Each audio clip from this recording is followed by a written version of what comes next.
গেল খবরের কাগজের আনন্দবাজারের ঘটনা। সত্যিকারের কথা বলি, কথাটি শোনো না। প্রথম পক্ষের বউ যখন মারা গেল ভাই, বাদল নামে একটা ওরে ছেলে ছিল ভাই। ওরে পাড়া পড়শি মিলে তাকে মন্ত্রণা দিয়েছে, বলে ভক্তি মোড়ল বসো বই আমাদের কাছে। একুলে ওকুলে ওরে তিন কুলে কেউ নাই, দয়া করে আর একটা বিয়ে করো তোমারে জানাই। ভক্তি মোড়ল দ্বিতীয় পক্ষের বিবাহ করিল। এবার দ্বিতীয় পক্ষের বউ যখন তার ঘরে এলো, ওরে 5 বছর যখনই আমার বিয়ে হওয়ার পরে কেটে গেল 5 বছর ভাবিছে অন্তরে। দ্বিতীয় পক্ষের বউ তখন অন্তরেতে ভাবিতে লাগিল, আমার 5 বছরও ছেলে ওরে হইল না, কেবল আমার 5 বছর বিয়ে হলো ছেলে হলো না, তাহলে এই সতীনের ছেলেটা তখন 4 বছর হয়েছে। তা এই 4-5 বছর এই তো তাহলে সম্পত্তির মালিক হবে। একদিনে ভক্তি মোড়ল হাল বহাতে যায়, ঘরে ফিরে এলো জানেন তা সবাই।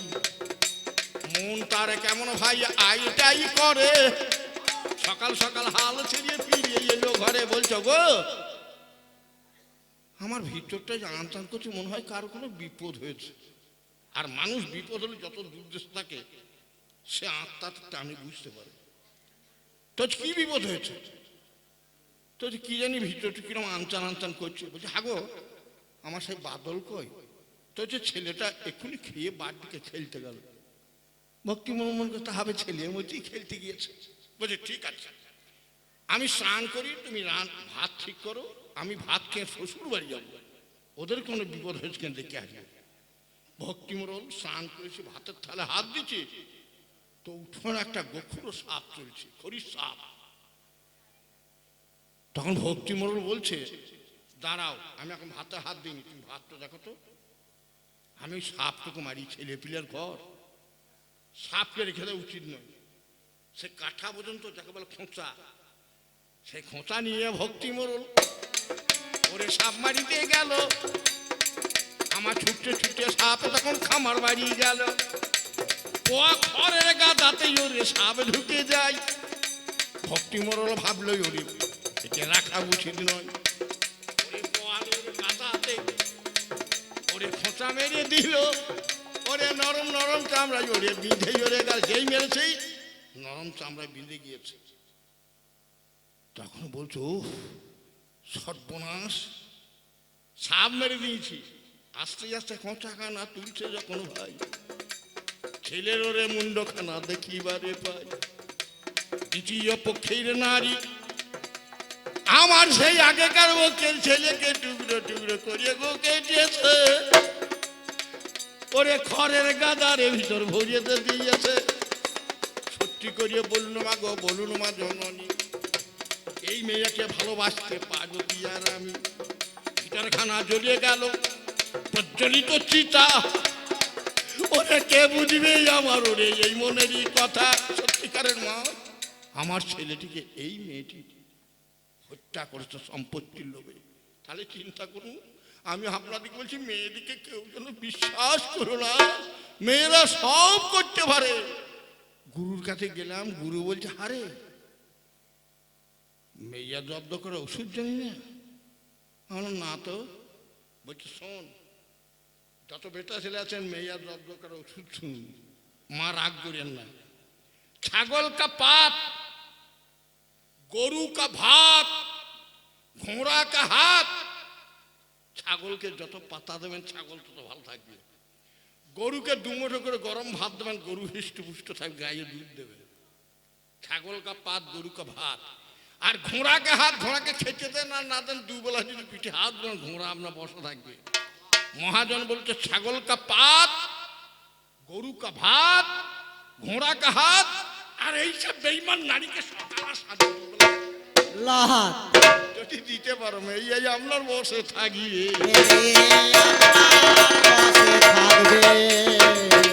আজ শোনো শোনো তুমি শোনো ভাবে তোমার বসে থাকবে। বাবাকে বলেছিলাম বাবা বিয়ে করব না আমি। বাবা বলে বিয়ে যদি না করো গো তুমি, তোমার বংশ কেমন করে রক্ষা হবে হাই। আমি বংশ রক্ষার জন্যই আমি নারীর দ্বারে যাই।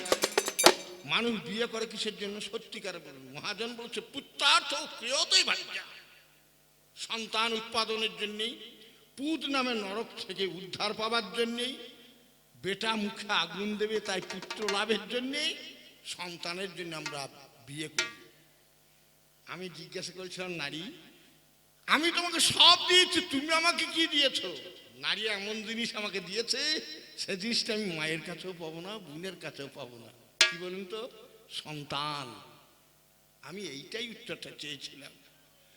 তা সন্তান তুমি আমাকে দিয়েছো, সত্যি ওই সন্তানের জন্যই তোমাকে আমি বংশ রক্ষার জন্য বিয়ে করেছিলাম। এই বংশটাকে তুমি যখন আজ নষ্ট করে দিলে, তুমি আমার কাছে শুনে যাও, আমার কাছে শুনে যাও। ওরে কথা শোনো কথা নাও আমার কাছে শুনে যাও। ওরে কথা শোনো কথা না হও আমার কাছে শুনে যাও। সত্যিকারের কথা মা, এই মেয়েগুলো যত ভারতবর্ষে আছে মালগাড়ি করে ভরে বঙ্গোপসাগর পার করে ফেলে দিয়ে আসুন, মেয়ের দরকার নাই। আমরা বিয়ে করব না, ভাত রান্না হোটেলে ভাত খাবো, মুড়ি বেটার সাথে মুড়ি ভাজছে, কি মুড়ি ভাজা বেশি না তো আমাকে কিসের ডর দেখা? রান্না করার 3টে লোকের রান্না করছে, তাও গ্যাসে, তাও 25 বা পোঁটা ফেলছে, বলছি মরিয়া গেলাম খেটে খেটে। তাহলে তো কাঠের আনতে গেলে তোদের অবস্থা কি হতো? হ্যাঁ, তা বেশ, তোমাদেরকে রান্না করতে হবে না। 3টে লোকের রান্না করতে তোমার যদি পোঁটা পড়ে, তাহলে যখন 1000 লোকের আয়োজন ভোজ বাড়িতে রান্না করতে গেলে তোমার কি বেরিয়ে বলো দেখি? হ্যাঁ, সেখানে বেটা ছেলে রান্না করতেও আমরা পারবো, মুড়ি ভাজতেও পারবো, আমরা ছেলে করতেও পারবো, করতে পারবো। বেশি দূরের কথা নয় রামায়ণে ভাই। ওরে বাবার পেটে ছেলে হচ্ছে রামায়ণে পাই। ওরে যুবনাশ রাজা একদিন যজ্ঞ করেছিল, সেই যজ্ঞে আগে ঘটি জল উঠেছিল। সেই জল যে জনা ভাই করিবে ভাই পান, তার গর্ভে অবশ্যই হইবে সন্তান। ঘুমের ঘোরে রাজা আমার সেই জলে খেল, ওরে রাজার পেটে ছেলে আমার ঢুকে ভাই গেল। 1 মাস 2 মাসে ওরে হয় না জানা জানি, ওরে 3 মাস 4 মাসে ওরে হইল কানাকানি। ওরে মাসে কয় অন্তরে হয় অঙ্গুষ্ঠ প্রমাণ, হস্তপদ নাহি মাংস পিণ্ডেরই সমান। 3য় মাসেতে হয় মস্তক উৎপত্তি, 3য় মাসেতে হয় হস্তপদাকৃতি, 4র্থ মাসেতে লোমে কেশেরি জন্ম, 5ম মাসে শিশু আমার বাড়ছে ক্রমক্রম, 6ষ্ঠ মাসে জীব ভ্রমে বাবার ওই উদরে, চতুর্দিকে ঘোরে অগ্নি দহে কলে বরে, 7ম মাসেতে শিশু দিব্য চক্ষু পায়, গর্ভের ভিতরে নারায়ণ জ্ঞান দিয়ে যায়। ওরে 9ম মাসেতে শিশু ধ্যান আরম্ভিল, আর প্রসবের দ্বার ভাই খুঁজে নাহি পেল।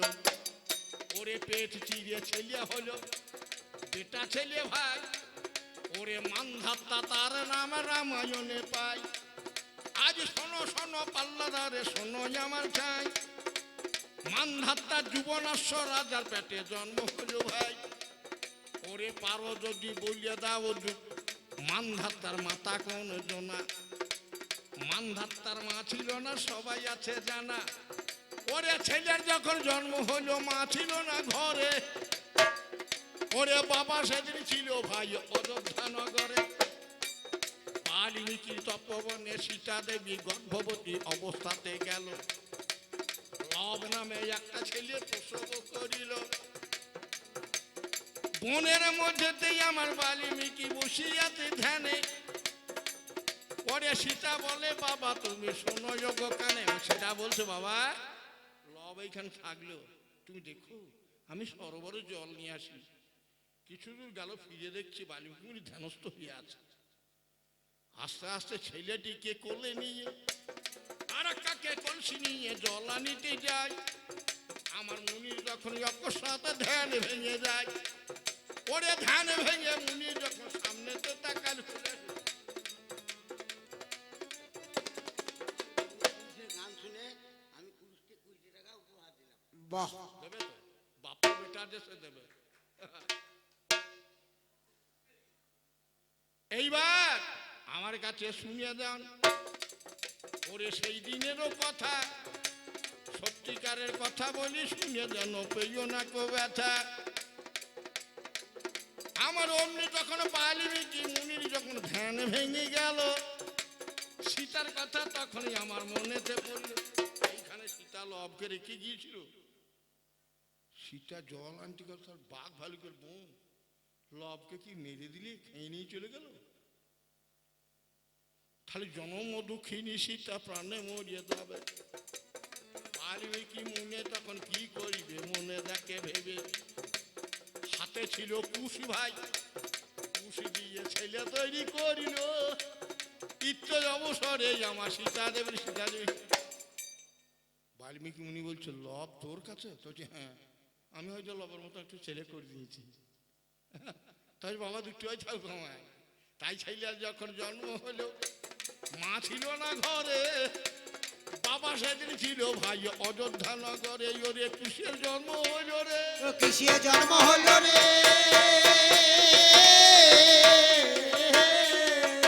কত প্রমাণ নেবে? বাবা মা মিলিত না হলেও ছেলে হয়। কে বলছে হয় না?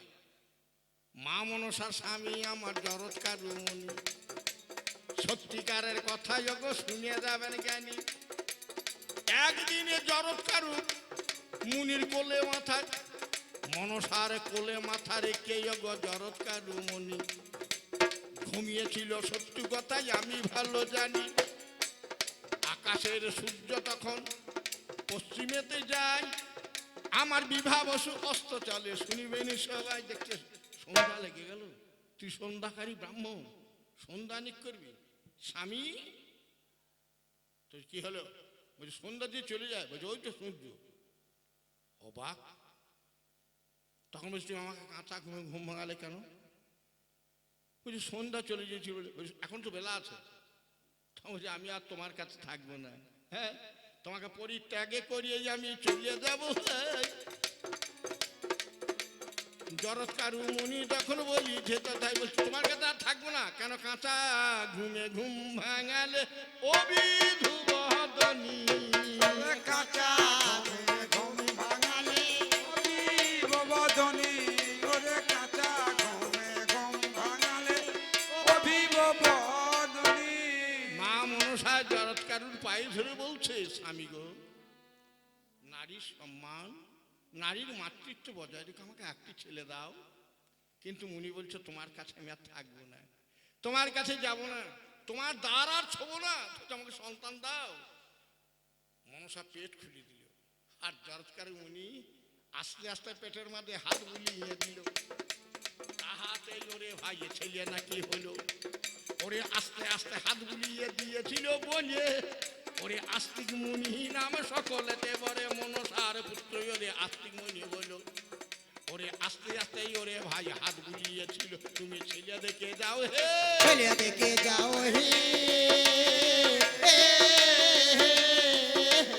আমাকে বলছে জোর গলাতে বলছে, এই কত বড় দেখি তুই, কত বড় বীর, কতটা মায়ের দুধ খেয়েছিস দেখি।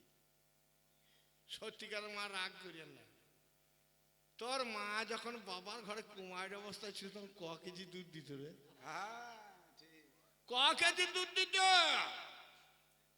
আপনাদের এক কাজ করেন, ঘরে গাই আছে, তার বাছুর হয়েছে, বাঁটে দুধ বেড়েছে, একবার তুই এক কাজ করিস কেনা, যে বক্ষণ গুলাতে একবার দোয়াইতে যাস কেনা, তোর লাচি একটু চাবাল চালিয়ে দেবে, যতই টানো দুধ আর বেরোই না। দুধ আর বেরোয় না। আমি একদিন শ্বশুর বাড়ি গেলাম, তখন আমার বইয়ের ছেলে হয়েছে, ছেলেটা খুব কাঁদছে। আমার শালি বিয়ে হয়নি, শালি এত ইয়ে করছে, চুপ হয় না। তো হচ্ছে দিদিকে ডাকো। বলছে কেন? দিদি খালি দুধ না দিলে আমরা বলি, তোর তো মাল আছে, খাই দেখে না। বলছে আমার যে বিয়ে হয় নাই, বিয়ে না হলে স্তন দুগ্ধ মেলে না। ওরে বিয়ে না হলে তম দুগ্ধ উঠলে না। তবে তো স্তন দুগ্ধের গর্বার তুমি করো না। ওরে বিয়ে না হলে দুগ্ধ পাবে না। এই বেটা ছেলে, সোনার ছেলে, বেটা ছেলে যা করেছে কোনো নারীতে পারবে না। বেশি দূরের কথা নয়, এই বীরভূম জেলায় তারাপীঠের নাম আপনারা শুনেছেন সবাই। বামা নামে সেইখানেতে একটা খেপা ছিল, আর আডলা গ্রামে বাড়ি। ভাই শোনো কথাগুলো, ওরে সর্বেশ্বর মুকুজ্জের ছেলে বটে ভাই। আমার মায়ের নাম রাজকুমারী, শুনিবেন তথায়। বলি একদিনে বামা খেপা ভিক্ষা করতে গেল, তারাপীঠের পাশের গ্রামে ফুলিডাঙ্গা ঢুকিল। ওরে ফুলিডাঙ্গা গ্রামে কিন্তু হিন্দুর বাস নাই, ওগো মুসলমানের বাস। গো শুনিবেন সবাই, মুসলমানের দ্বারে বামা ঝোলা পেটে দিল। আমার মুসলমানের বিবি তখন কি কর্ম করিল, ওরে এক মুষ্টি গো মাংস বামার ঝোলায় দেয়। আমার নাচিতে নাচিতে বামা তারা পিঠে যায়।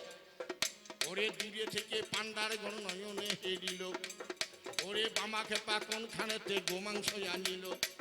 বলে ওরে বামা তুই ওরে কোন গ্রামেতে গেলি, ওরে এত গোহ মাংস তুই কোনখানে আনিলি। ওরে বামা বলে গেলাম আমি কোরবানির দিনে, ওই তারাপীঠের পাশের গ্রামে ফুলিডাঙ্গা গ্রামে এক মুসলমানের বিবি আমাকে গো মাংস দিল। আমি তারা মায়ের পুজো করবো, শোনো কথাগুলো। ওরে পান্ডার বলে তুই শালাকে ঢুকতে তো দেবো না। আরে বামা বলে মায়ের পুজোয় আমি তো ছাড়বো না। এক মুষ্টি গো মাংস হাতে তুলে নিল, তাই তারা বলিয়া যত ছুরিতে না গেল। পান্ডার গণ তখনই আমার অবাক হয়ে যায়, কি করিবে কোথায় যাবে না পেয়ে উপায়। বামা খেপা যত জোরে গো মাংস ছড়ে, জবা ফুল হয়ে পড়ে তারা মায়ের চপর চরণ।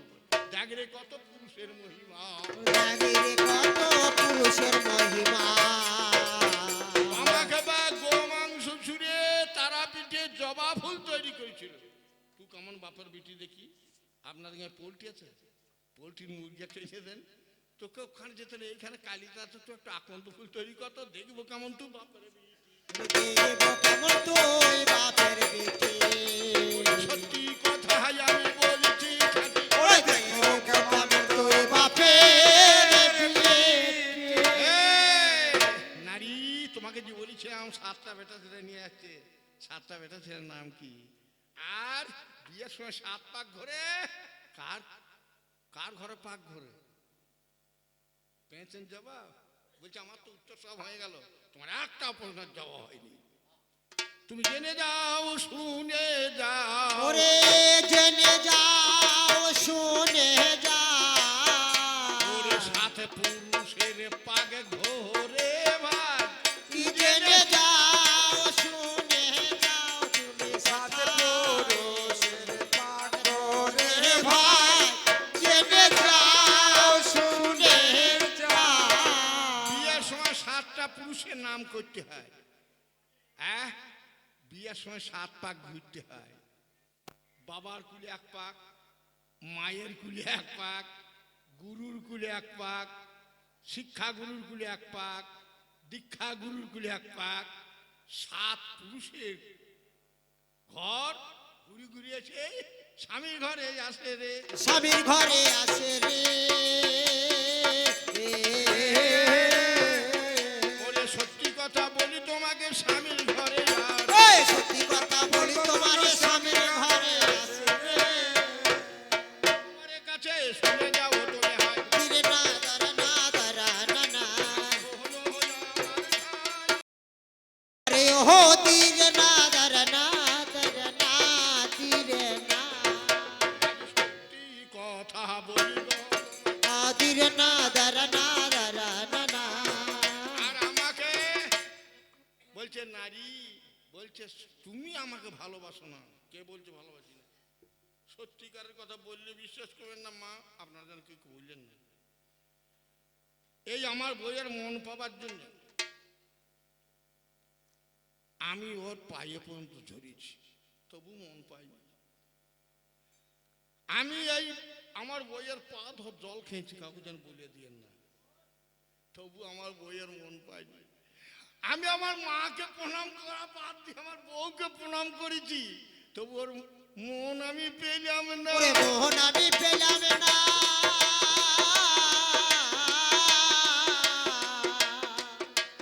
আমি বইয়ের পাতে একটু ভাত পর্যন্ত খেয়েছি, কে বলুন দেখি?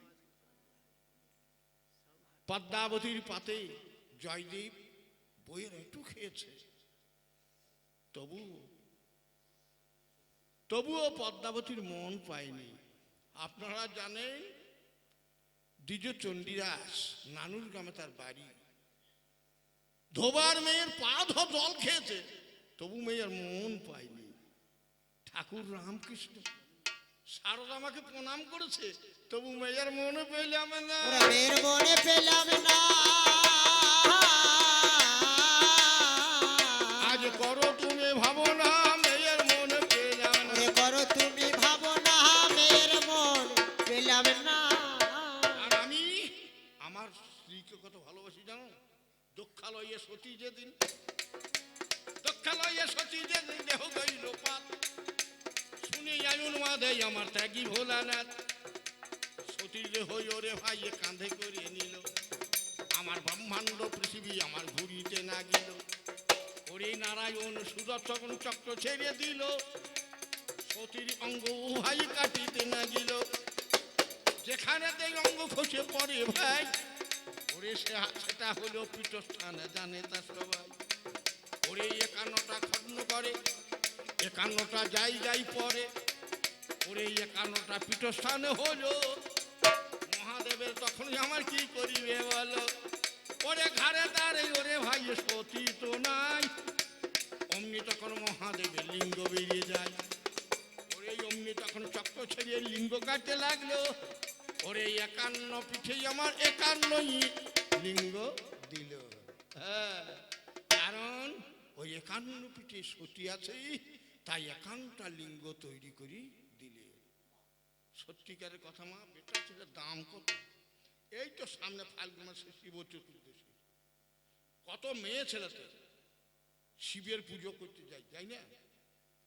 কত মেয়েতে তারকেশ্বর শ্রাবণ মাসে জল ঢালতে যায়, বললে বাবা পার করে গা, জটা বাবা পার করে গা, ত্রিশূলধারী পার করে গা। কোথায় গেছিলে গো?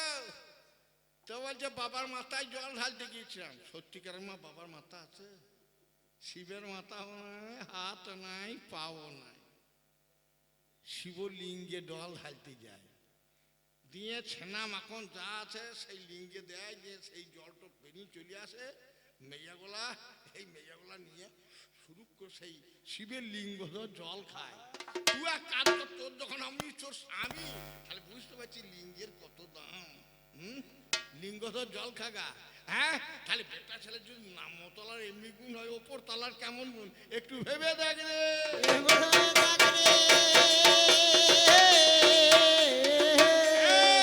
মেয়েদের জন্মের কোনো সুখ নাই, বাল্য হতে পরবাসে, প্রাণদগ্ধ পরবশে, রমণীর যাতনাবধূ হদ্দ। পরে দুঃখের দশা 10 বছরে ঘোমটা দিয়ে শ্বশুর ঘরে পাখি যেন পিঞ্জরেতে বদ্ধ। কারুপতি কানা খোঁড়া, কারু বা সতীনি পোড়া, কারুপতি নাহায় বশীভূত,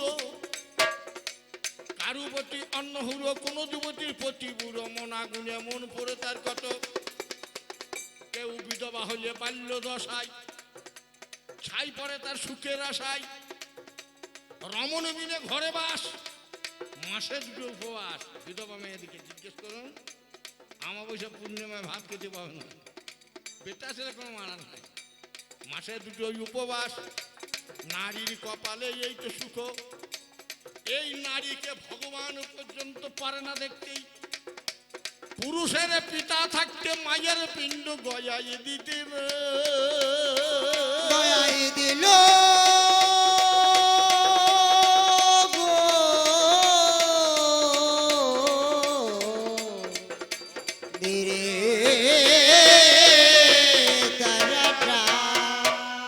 নারীকে ভগবান পর্যন্ত পারে না দেখতে।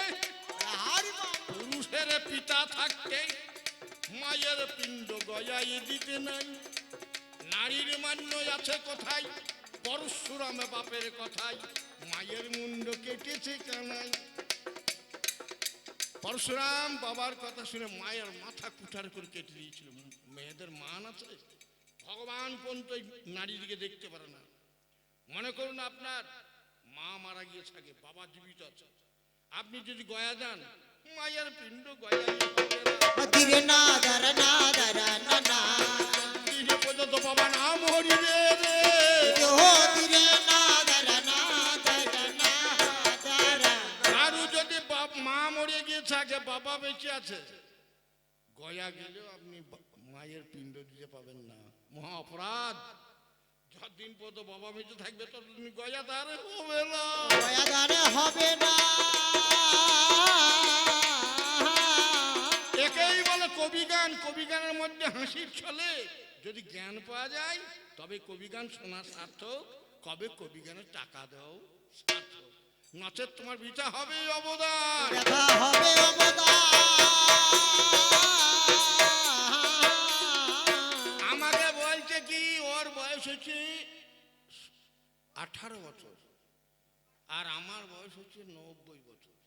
সত্যিকার মা বলছে আমি ওকে বিয়ে করতাম, তুই বিয়ে করলি কেন? আমি তো তোমাকে বিয়ে করতে আসিনি। এই মেয়েটা কে? সতী, যাকে বলে দুর্গা, শিবের তপস্যা করেছিল, নিজের স্তন কেটে শিবকে পুজো দিয়েছিল। সেই স্তন থেকে শিবের বরে শ্রীফল অর্থাৎ বেলের জন্ম হয়েছিল, যার জন্য নবপত্রিকায় জোড়া বেল লাগে হয়। ধীরে না দারা না দারা না না পত্রিকায় জোড়া বেল লাগে ভাই। ধীরে না দারা না দারা না না মা দুর্গার স্তন রে। আরে ও ধীরে না দারা না দারা না ধীরে না নিজের স্তন কেটে শিবের তপস্যা করে। আর দেবাদিদেব মহাদেব থাকতে পারে? তাহলে তুমি তো, তোমার বাবার মন ছিল না, তোমার মায়ের মন ছিল না, গিরিরাজের মন ছিল না, মা মেনকারও মন ছিল না, তুমি বিয়ে করলে কেন? আর আমারও কপাল মন্দ, এই ঢোপো মেয়েটাকে কেন বিয়ে করতে গেলাম মা? ও রঙের বাহার কত, রঙের বাহার কত, ওই ছোটে লিপস্টিক লেগে লাল হয়ে যেতে বলি মেয়েটা চেহারা। সত্যি কথা বলুন, বুকে হাত দিয়ে বলুন, তোর রং কি রে? বাবরে বাবরে, একবার কুচকুচে সাদা গো, কুচকুচে সাদা। কথাই বলে যে মেয়েদের কালো বরণ পরে তাদের গানে হয় না মরণ, সংসারেতে কি সুখেতে থাকে, তাদের মা বাবা মরে ভাবিয়ে কালো মেয়েকে করে না বিয়ে। ঘুষ না দিলে ভাগ্যবন্ত লোকে কেউ লাই না সমাদরে, অল্প দরে অনাদরে, কালে কালে কৌশলে বিকাই কালো। যারা হলো বুড়ো পাত্র তাদেরই কেবল মাত্র কালো ধলো একটা হলেই হলো, তারাই বিয়ে করে, নইলে কেউ বিয়ে করে না। কেউ বিয়ে করে না। ওরে শুনে যা রে তুই নয়নে করে না ওরে শুনে যা কেউ বিয়ে করে করে না। ওরে শিবের আছে 5টা মাথা, ধীরে না দারা না দারা না না কোন মাথাতে গঙ্গা রে। আরে ও ধীরে না দারা না দারা না ধীরে না আপনারা কালকে আপনার গায়ে ব্রাহ্মণ আছে, ব্রাহ্মণকে জিজ্ঞেস করেন শিবের 5টা মাথা আছে। অঘোর, বামদেব, সদ্যস্নাত, ত্রম্বক, ঈশান, এই 5টা মাথার মধ্যে 4টে মাথাতে শিব মন্ত্রে পুজো হয়, আর যে মাথাতে গঙ্গা আছে সেটা গঙ্গা মন্ত্রে পুজো হয়। ধীরে না দারা না দারা না না জাহানে জ্ঞানী জন রে। ও ধীরে না ধীরে না ধীরে না ধীরে শিবের 5টা মাথা, 5টা মাথার মধ্যে যে মাথাতে গঙ্গা আছে সেই মাথা তো শিব মন্ত্রে পুজো হয় না, গঙ্গা মন্ত্রে পুজো হয়। বলছে সেই মাথাটা ঈশান, বলছে শুনবো? বামুনকে জিজ্ঞেস করেন ঈশানের মাথায় ঈশানের পুজো আছে, অঘরের পুজো আছে, বামদেবের পুজো আছে, কিন্তু এমন একটা মাথা আছে যে মাথাটাকে বলে পচা মাথা, সবসময় জল পড়ছে, যেখানে জল পড়ে সে জায়গাটা কি বলো বলুন তো, সদ্য স্নাত জায়গায়, যার জন্য ওই ঈশান লয়, অঘোর নয়, ত্রম্বক মাথাও লয়, সদ্য স্নাত, সবসময় যে মাথা ভিজে আছে তোমাকে বলিয়ে দিলাম, সেই সদ্য স্নাত যে মাথাটার নাম সেটা শিব মন্ত্রী ধীরে না দারা না দারা না না মহামন্ত্রে পুজো হয় রে। ওহো ধীরে না দারা না দারা না ধীরে না। তবে হ্যাঁ, ও ভুল বলেছে আমি বলবো না, আমি তো পণ্ডিত নয়, আপনারা ব্রাহ্মণকে জিজ্ঞেস করেন তারপর বুঝতে পারবেন। তবে যদি তোকে টাকা দিয়ে দেয় তুই তো পালিয়ে যাবি, টাকা দিয়েন না, ওকেও দিয়েন না, আমাকেও দিয়েন না। যে ঠিক বলবি তাকে টাকা দিয়েন, আর যে ভুল বলবি সে টাকা পাবে না। সে টাকা পাবে না। ওরে সত্যিকারের কথা বন্ধু, সেই টাকা পাবে। ওরে সত্যিকারের কথা প্রভু সেই টাকা পাবে না। আজ আমার কাছে ধীরে না দারা না দারা না না আরে ওহো ধীরে না দারা না দারা না না না। বলছে 5টা মেয়ের যদি সকালবেলায় নাম করতে হয় তাহলে দুধে ভাতে খাবে, গায়ে কেনা দরকার নেই, আপনার দুধ চলে আসবে, খেপা সাইজে পয়সা লাগে না তো। বলছে কই বেটা ছেলের 5টা নাম না, বেটা ছেলের 5টা কেন নাম থাকে, ওই যে 5টা নাম সেই করে সব লচ্ছার মেয়ে। অহল্যা গৌতম মুনির স্ত্রী, ইন্দ্র তাকে হরণ করেছিল, যার জন্য ইন্দ্রের সহস্র ভোগ হয়েছিল। তাহলে অহল্যা পাশানি হয়েছিল, তাহলে সে ভালো মেয়ে লয়।